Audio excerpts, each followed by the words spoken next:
The night opens with a bang. Eddie and his crew are interrogating a snitch who dared spill Rupert Thorne's secrets. Enter the Penguin, a menacing diva who makes an unforgettable entrance. The poor guy is terrified, and rightly so. This is Gotham after all. Nobody crosses Oswald Cobblepot and lives to brag about it. Meanwhile, in a dimly lit warehouse, Rupert Thorne's men are busy smuggling supplies when the lights cut out.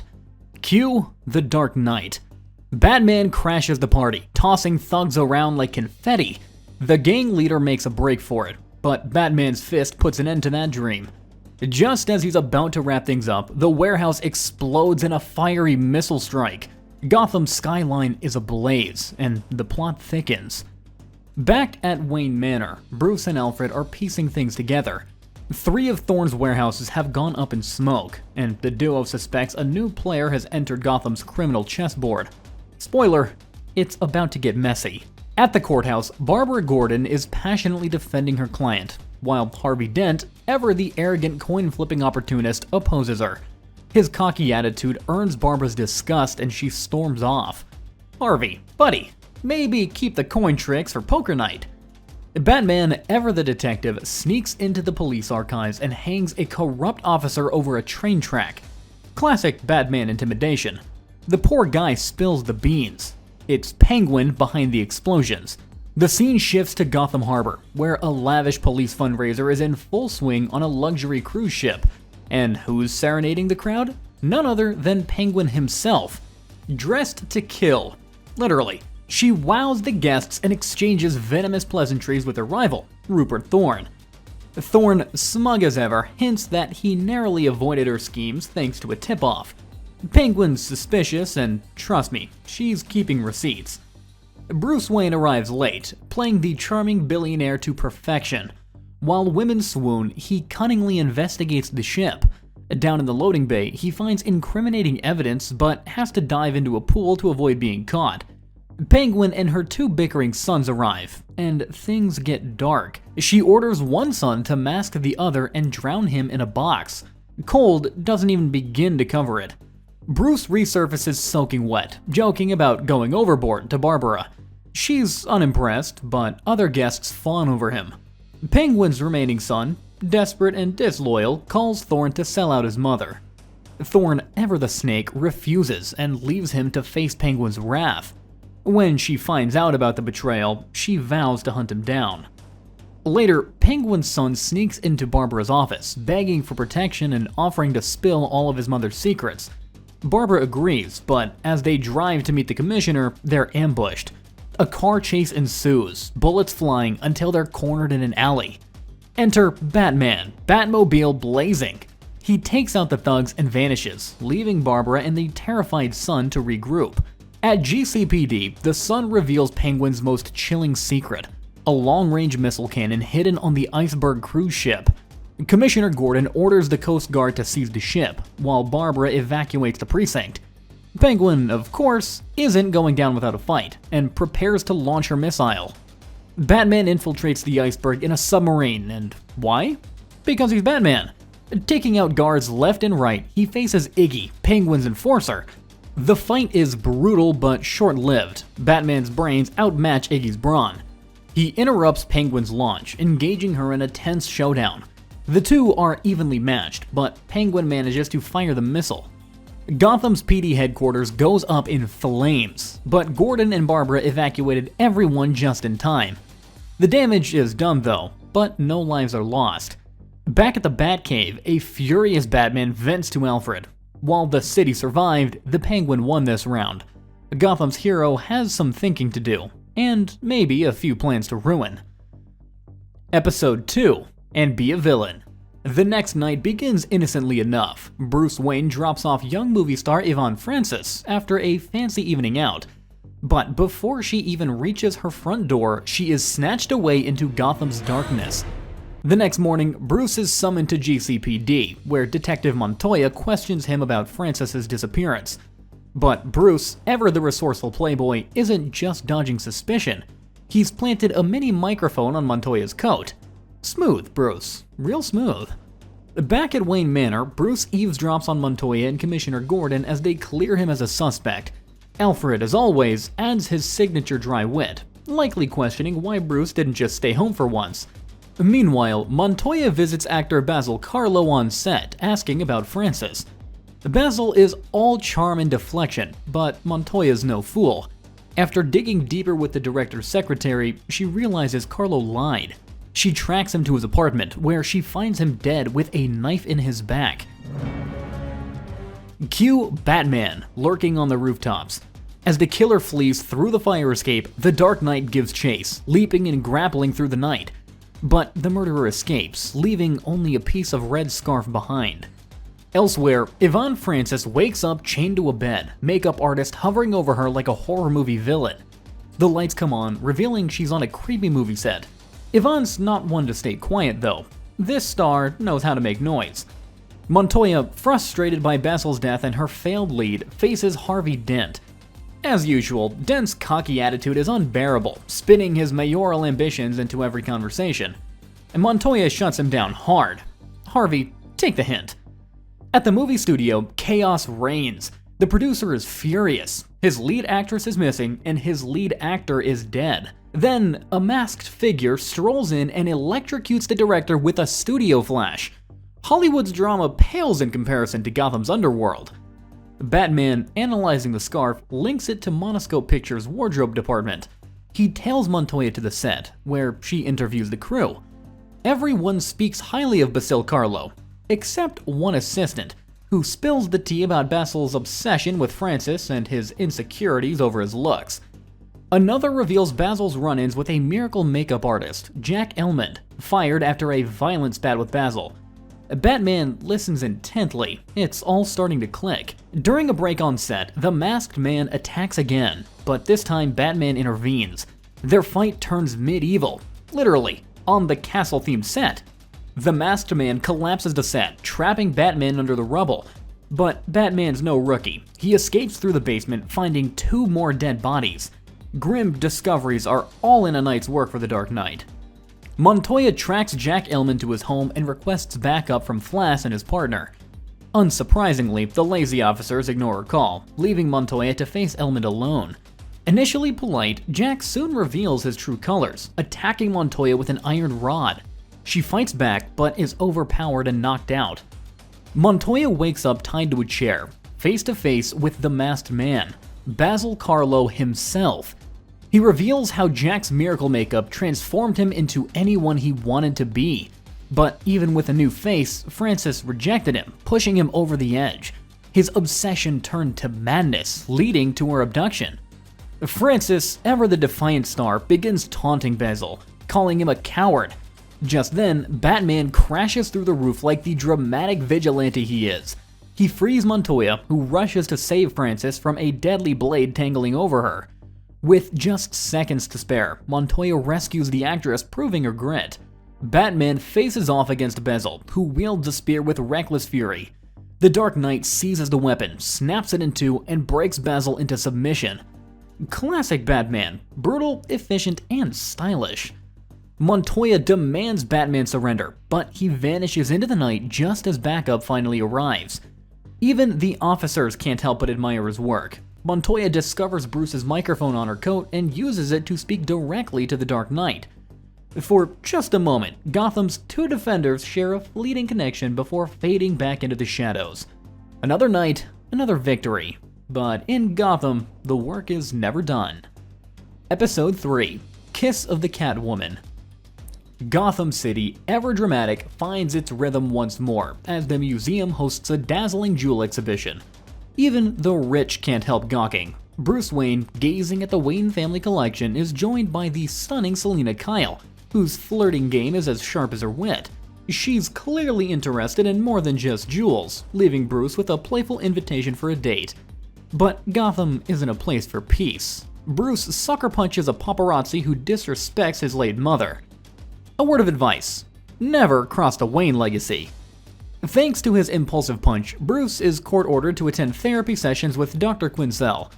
At first, he dismisses her questions, but when she touches on his parents' murder, she breaks through his steel exterior. The billionaire, visibly shaken, rides home with Alfred, haunted by the memories. Meanwhile, Selina Kyle is living a less glamorous life. Waking up in the afternoon to unpaid bills and a frustrated maid, she hatches a plan. Become Gotham's newest masked murderer, inspired by her feline companions. Enter Catwoman, prowling the city with 3 successful heists in just 5 days. Her streak ends, however, at the Gotham Museum, where she's caught by security guards. Just as she slips away into the alleys, the Dark Knight appears. Batman apprehends her with ease, delivering her to the shocked police, who unmasks her as Selina Kyle. Bruce is jolted from a flashback of his parents' murder during another therapy session. Dr. Quinzel skillfully chips away at his defense, but Bruce denies her deductions, refusing to let anyone see the man behind the mask. Meanwhile, Selina faces trial for the robberies. Despite clear evidence, Harvey Dent dismisses the charges, using the Batman connection as his excuse. The courtroom erupts, but Selina walks free, leaving both Barbara Gordon and the police fuming. Bruce, mid-boxing session, hears about Selina's release and is as stunned as Alfred. Catwoman wastes no time returning to her escapades. This time, she faces Batman on a rooftop. The chase ends with Selina slipping off the edge, but Batman dives to save her, grappling them both to safety. Ever resourceful, she distracts him with a kiss before zapping him with electrified knuckles. She escapes in her sleek Catwoman ride, leaving the Dark Knight furious and humiliated. The GCPD tracks Selina to her apartment, but she's already fled to a rundown flat with her maid Greta and her cats. Bruce, refusing to let her win, devises a plan. He convinces the Gotham Museum to end its exhibition early, knowing it will draw Selina out. His final therapy session with Dr. Quinzel reveals her curiosity about his enigmatic persona, but Bruce keeps his walls high. No one gets past the Dark Knight. As expected, Catwoman takes the bait, targeting the Wayne Pearl necklace. Bruce sets the stage, enlisting a photographer to document the events. Selina arrives, bringing a surprise: a black Jaguar. The big cat lunges at Batman, but he holds his ground, deploying gas bombs to subdue the Predator. The showdown between Catwoman and Batman is interrupted by Flash and his partner, who aim to kill Selina. Batman intervenes, knocking the corrupt cops out cold. Selina, wounded and cornered, shares a tense moment with Batman as he chains her up for the arriving police. Justice is served, but at what cost? Her maid Greta sells all of Selina's possessions to pay herself and leaves her employer behind. The once mighty Catwoman is now behind bars, her glamorous charade shattered. Back at Wayne Manor, Bruce reflects on his vow to rid Gotham of evil, his resolve unshaken. Batman may have won the night, but in Gotham, the war is never over. Justice prevails, for now. Episode 4: The Night of the Hunters. Gotham's love-hate relationship with Batman takes center stage as the city debates the Dark Knight's vigilant antics on live television. Meanwhile, Mayor Hill pressures Commissioner Gordon to capture Batman. Naturally, Gordon passes the heat to Detective Bullock, whose incompetence is as reliable as Gotham's crime rate. The frustrated commissioner assigns Detective Montoya to lead Operation Batman. Flass and Bullock, grumbling like schoolboys, are forced to take orders as Montoya sets up decoy crimes to lure Batman. But Gotham's hero isn't so easily fooled. Batman observes the fake setups from the shadows, letting the cops stew in their failure. When Montoya ups the ante with a staged high-speed chase, Batman shows up, but only to stop the actual criminals. The Batmobile bursts through police blockades, like a hot knife through butter, leaving Montoya with nothing but headlines mocking the GCPD's blunders. Enter Harvey Dent, ever the opportunist, spinning the chaos into PR gold for his mayoral campaign. Meanwhile, Gordon gets another earful from the mayor for failing to apprehend Gotham's elusive guardian. But even Gordon's jaw drops when Batman casually appears in the GCPD's own conference room, rifling through their plans to catch him. Before anyone can act, the Dark Knight vanishes into the night, leaving Gordon fuming and Montoya scrambling for a final plan. Montoya calls in a wild card, Dr. Harleen Quinzel, a sharp-witted psychologist who breaks down Batman's methods with uncanny precision. Gordon is impressed, and Montoya credits Barbara Gordon for connecting them. But Flass and Bullock have their own crooked plans. They arrange the release of the arsonist Firebug under the guise of fieldwork. Barbara confronts them, suspicious of their motives, but they brush her off and head out with their new partner. Unsurprisingly, Firebug wastes no time indulging his pyromaniac tendencies. Wandering Gotham streets, he hallucinates flames everywhere. Children playing, buildings standing tall, all consumed by imaginary fire. Slipping into a basement, he ignites his twisted vision into reality, setting an apartment building ablaze. As the inferno spreads, Batman races to save civilians trapped inside. Flash and Bullock arrive on the scene and spot Batman. Instead of helping, they call for reinforcement and escalate chaos into a war zone. Soldiers storm the building, but their real target is Gotham's vigilante. Batman, dodging bullets and flames, encounters Firebug.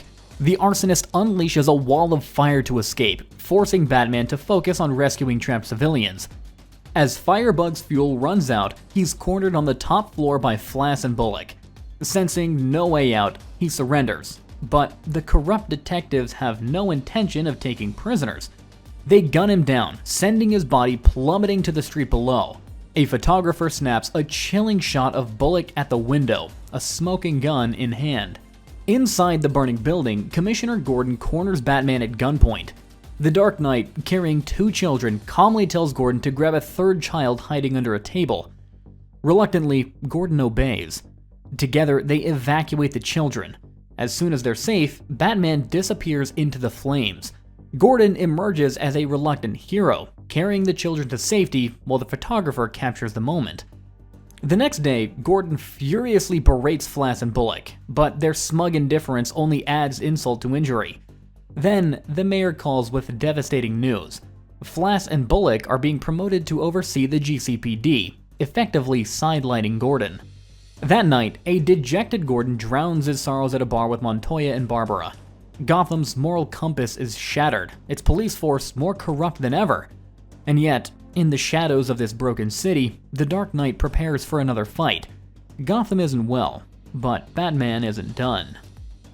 Episode 5, The Stress of Her Regard.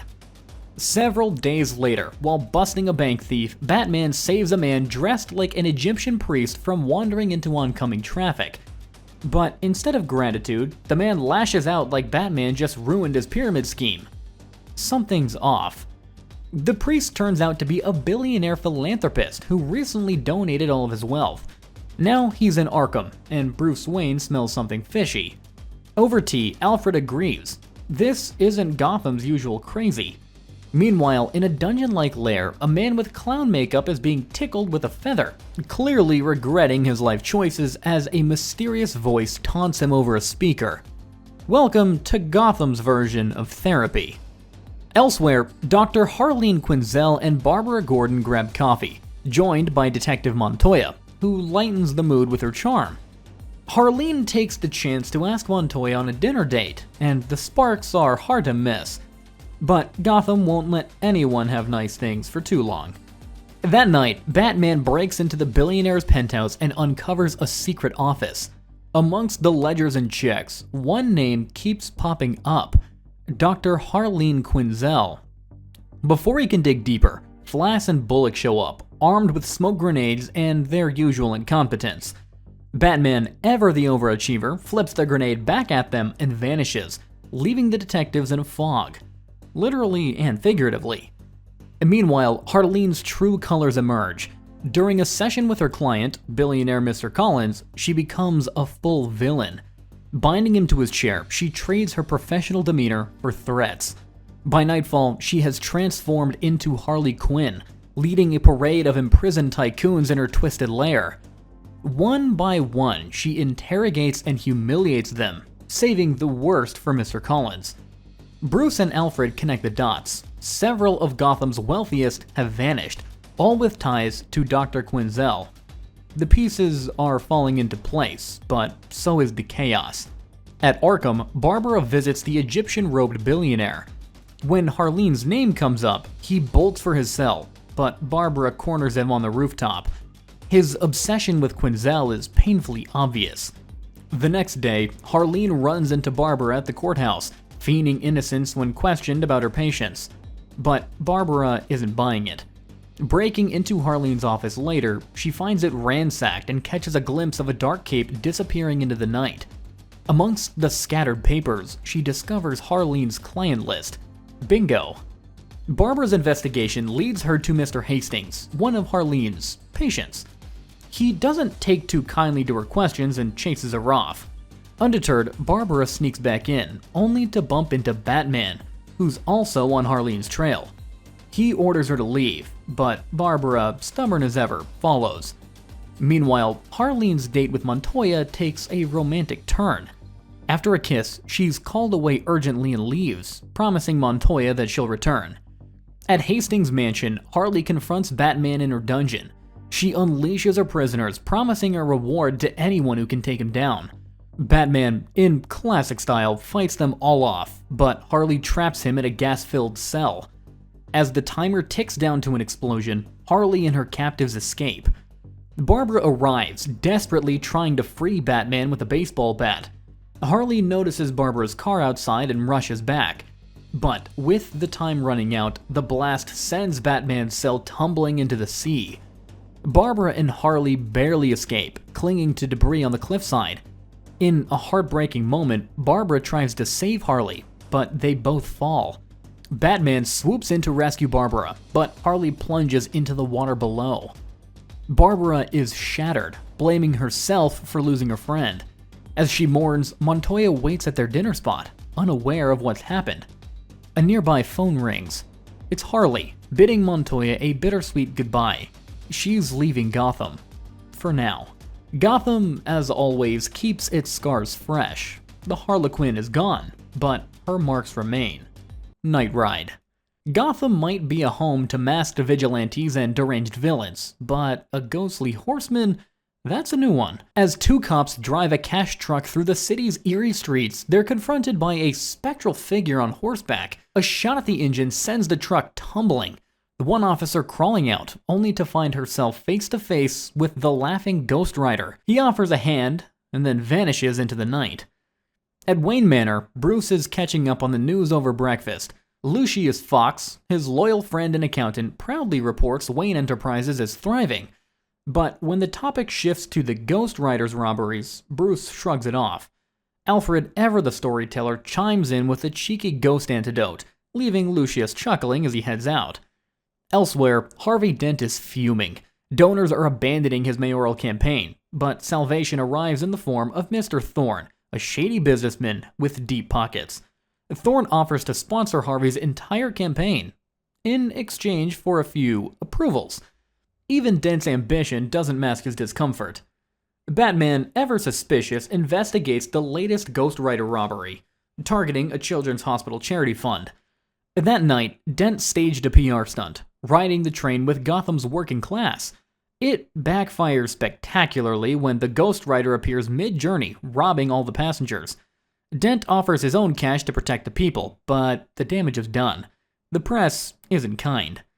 The Dark Knight pursues the Ghost Rider, but the spectral thief vanishes into a brick wall, leaving behind a mysterious blue residue. Back at the Batcave, Bruce and Alfred analyze the clues, piecing together a darker mystery. Meanwhile, Lucius visits the Craddock estate to finalize the purchase of the property, meeting the enigmatic Russell Craddock. Bruce's search leads him to the city library, where an old friend, librarian Wilma, helps him uncover the tragic history of the Craddock family, known for their wealth, cruelty, and a curse that seems to linger. Armed with this knowledge, Bruce tries to contact Lucius, but receives no answer. At the estate, Lucius and Craddock sign the deed, but before the ink dries, the Ghost Rider emerges from a portrait, threatening them both. Batman crashes through the window, fashionably late, as always, to confront the ghost. Despite his efforts, the Ghost Rider proves untouchable, leaving Bruce with a frozen hand and a bruised ego. Back at the manor, Alfred thaws Batman's hand with boiling water while the Dark Knight rethinks his strategy. He seeks advice from Linton Midnight, Gotham's resident expert on the supernatural. Midnight offers guidance on serving a ghost's ties to the living world, for a price. Bruce retrieves the original Craddock estate deed from City Hall, but there's a catch. The ritual requires the blood of a nobleman. Alfred, ever the unsung hero, reveals his family line traces back to a duke. The two head to the Craddock Cemetery to perform the ceremony.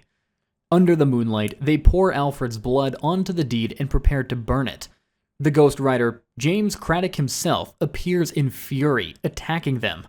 Alfred secretly sets the deed aflame, but the ghost isn't going down without a fight. In a chilling twist, Craddock possesses Alfred, turning him into a vessel for his wrath. Batman battles the possessed Alfred, dodging attacks while trying to free his friend. With one final explosive, he destroys the remnants of the deed, forcing the ghost out of Alfred's body. As Craddock's spirit rises, Batman traps it in a test tube, sealing it away for good. Alfred, shaken but alive, regains consciousness. Linton Midnight watches from a nearby hill, grinning as Batman hands him the ghost's essence. Midnight departs, leaving Bruce uneasy about the exchange. Meanwhile, Harvey Dent, reeling from his disastrous PR, turns to Rupert Thorne. Desperate times call for dangerous allies, and Harvey's moral compass seems to be slipping further south. Gotham remains haunted by its ghosts, its corruption, and the choices of its people. Episode 7, Moving Target. The following day, Commissioner James Gordon and his daughter, the infamous lawyer Barbara Gordon, is having a debate over releasing convicted men, and soon, the commissioner is threatened to be shot outside courthouse.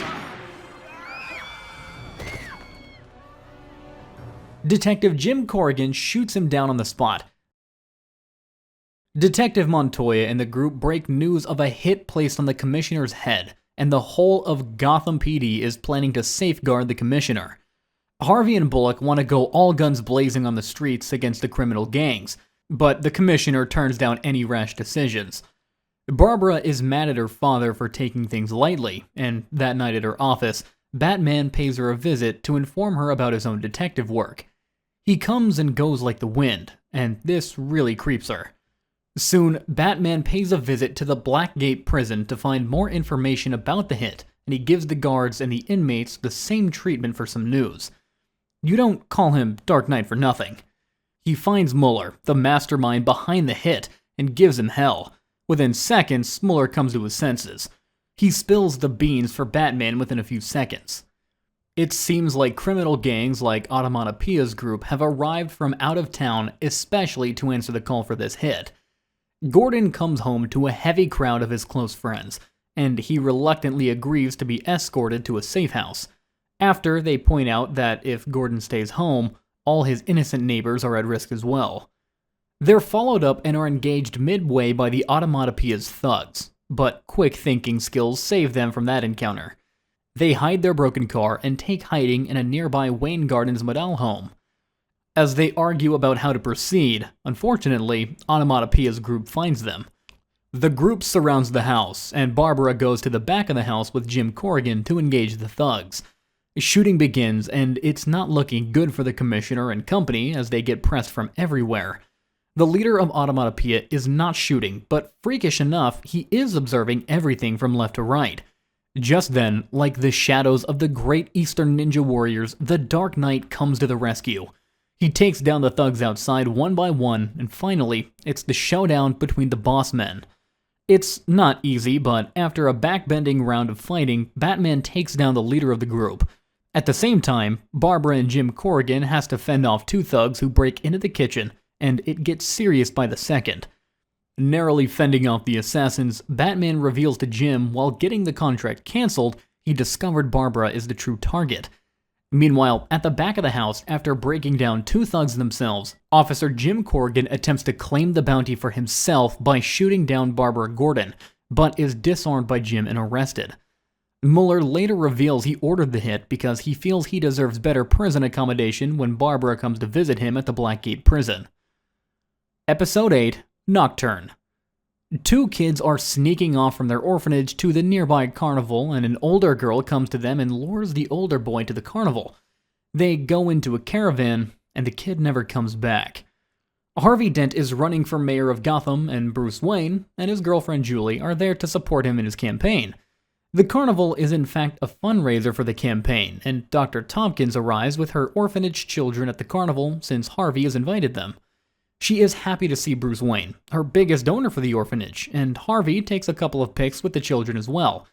Bruce goes to a carnival show with Julie where a showman scientist shows off the magical strengthening of a young girl who was able to lift heavy iron bars after his electrifying experiment. Soon after the show, the little boy from yesterday comes to meet the girl Natalia and asks where his friend is, since he didn't return to the orphanage. Natalia then takes the little boy back to the same caravan and asks him to check the back room for his friend. At the back of the caravan, his friend is lying on the floor, weak, almost passed out. Natalia comes to Jesse and sucks the soul energy from him, doing the same thing once again. Her brother, the showman scientist Anton, comes in and shouts at her as she promised not to do it again. Amidst the carnival, multiple orphans are reported missing, and Harvey Dent is occupied with his campaign work in Thorne. He can't spend any time looking for the missing kids, but Bruce Wayne steps in to help Dr. Thompson as she reveals a young girl named Stephanie is now missing. Bruce sees Stephanie being accompanied by Natalia walking into the glass house and follows them. Bruce is confused with all the mirrors, and he hears Stephanie screaming and goes into a frenzy as he breaks the wooden boards at the back and breaks out looking for her. Unfortunately, he gets into a bit of a pickle with the carnival staff as they gang up on him and beat him up, leaving him unconscious at a trench at the back of the carnival grounds. Anton finds Natalia red-handed as she is sucking the life out of little Stephanie, and the brother and sister get into a heated argument over her reckless actions, as the whole carnival is looking for the missing kids. Natalia loses her patience and throws her brother over a cupboard which falls down on his crushing body, but Natalia leaves him out there cold-blooded. Bruce gets back up and goes to find Alfred in his car and changes into the Batman costume. Enough messing around, it's time for some real action. Batman soon finds the culprit, Natalia Knight, preying on yet another innocent boy out on the woods. As the kid tries his best to hide from her after running into the woods behind the carnival, Natalia is actually too strong for most men as she has absorbed a lot of energy. But Batman is no ordinary man. This time, the Dark Knight has some help from the little boy who bravely resisted Natalia's attacks. After making her realize she accidentally killed Anton, who begged Batman to stop her before he died, Batman takes Natalia to safety while her victims are taken to a hospital to recover. All the kids are doing fine, and the brave little one is spreading joy with his hero tales of saving Batman. Meanwhile, Dent meets with Thorne to accept his donation, but refuses to accept his condition of dropping charges against Thorne's friend, as he retaliates against the Mulligans in the courtroom. In retaliation, Thorne's second-in-command, Tony Zito, throws a flask of acid at Dent's face in the men's room soon after the trial had ended. Episode 9. The Killer Inside Me. In the aftermath of his assault, Dent loses his mayoral bid and is left with half of his face permanently scarred, which he grows insecure about. He's left his job as the district attorney and fumes at the new DA and the mayor as they speak about him on the TV. The Gotham PD is rattled, and Commissioner Gordon is furious as there's absolutely no news on the DA's attack, and Harvey and Bullock try to play it down like always. Not this time, boys. The Commissioner wants answers, and he means business. Bruce attempts to cheer him up with a night out in the town as he visits his friend Harvey in his apartment. Bruce is taken aback when he sees the state Harvey is living in and convinces him to come for dinner with him. Somehow, Harvey goes to dinner, but he feels uncomfortable and paranoid all the time and thinks everyone's looking at him. Finally, when the waitress comes to check with them, Harvey snaps. He takes off his bandages and exposes his mangled face for everyone to see and shouts at the waitress. He nearly punches Bruce as well and runs off into the night. Alfred scolds Bruce for his poor attempt at getting through to him.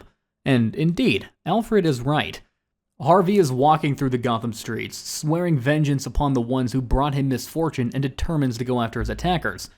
He then shoots a mugger in the knee when he tried to rob an innocent man in an alley. Dent then goes after a henchman of Thorne's for information on his attacker, Tony Zito.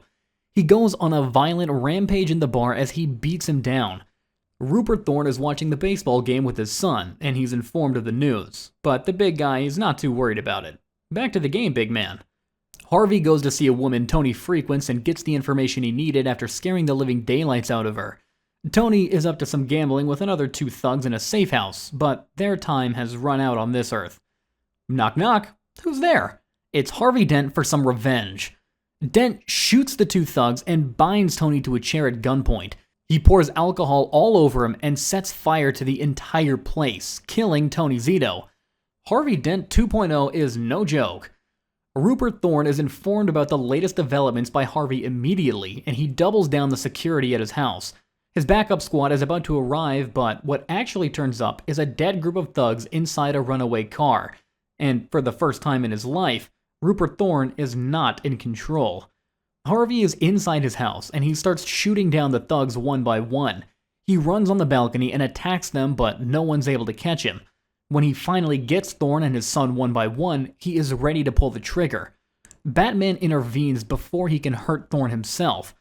Guilt-ridden, Dent snaps out of his rage and willingly goes to Arkham Asylum, where he discovers Barbara signed on to become his lawyer. What is it with Barbara presenting herself to all these convicts?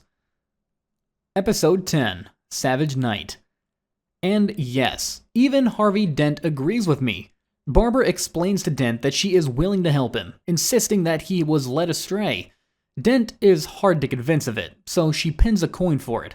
It's head and Barbara wins. She's going to represent him in court. Meanwhile, Thorne's men, Bullock and Flass, seek revenge on Dent on the direct orders by Rupert Thorne himself. Once again, Batman pays a visit to Barbara at her office and scares the daylights out of her. They discuss how to get Dent to cooperate in their fight for justice, and Batman hands her a number for her to contact him when she needs him. Even in the asylum, Harvey is kind to other inmates, and Barbara goes to sit down and discuss the case with him so that he can plead his case and leave another to fight for justice. Later, the authorities come and escort Harvey out of the asylum to go to the courthouse, but they are attacked by two men who gas the group and abduct Harvey while Barbara hides from the attack and observes the abductors. She gets into her car and quickly follows them. It's the corrupt detectives, Harvey and Flass. Dent tries to get into the head of Harvey, who seems a tad bit unwise with his actions and somehow manages to kick him onto the steering wheel and topple the car over. Barbara arrives at the collision site and rescues Dent. She doesn't stop there as she cuffs him to her hand because she is Barbara Gordon. You have to go that extra mile, right? She goes to a telephone booth at the street corner and calls her father, the commissioner, to arrive with Montoya, and she calls Batman as well. They all gather at Gotham Harbor as Batman tells these 15 thugs, including both Bullock and Flask. Batman goes to confront them and takes down the thugs one by one. Gordon and Montoya try to lead the way for Dent and Barbara as they sneak through the misty pier. Amidst the fight at the docks, however, Flass and Bullock evade everyone so that they can get their hands on Dent and kill him personally. But before Bullock could shoot him, Commissioner Gordon knocks him out. Right place at the right time, big man. But unfortunately, Flass is taking aim at Barbara and Dent sees this. Dent sacrifices himself to save Barbara from Flass. Before he could shoot back, Batman knocks him over as he loses his temper and threatens to shoot Flass but ultimately spares him. Following this, Alfred assures Batman that while he failed to reach Dent's humanity, Batman still has his. Batman thanks his dear friend and companion Alfred. "You have done well, Dark Knight. You've made us proud." Elsewhere, a mysterious man kills a series of victims with a toxin that makes them laugh uncontrollably. And we all know what's coming, right? The Joker is in town.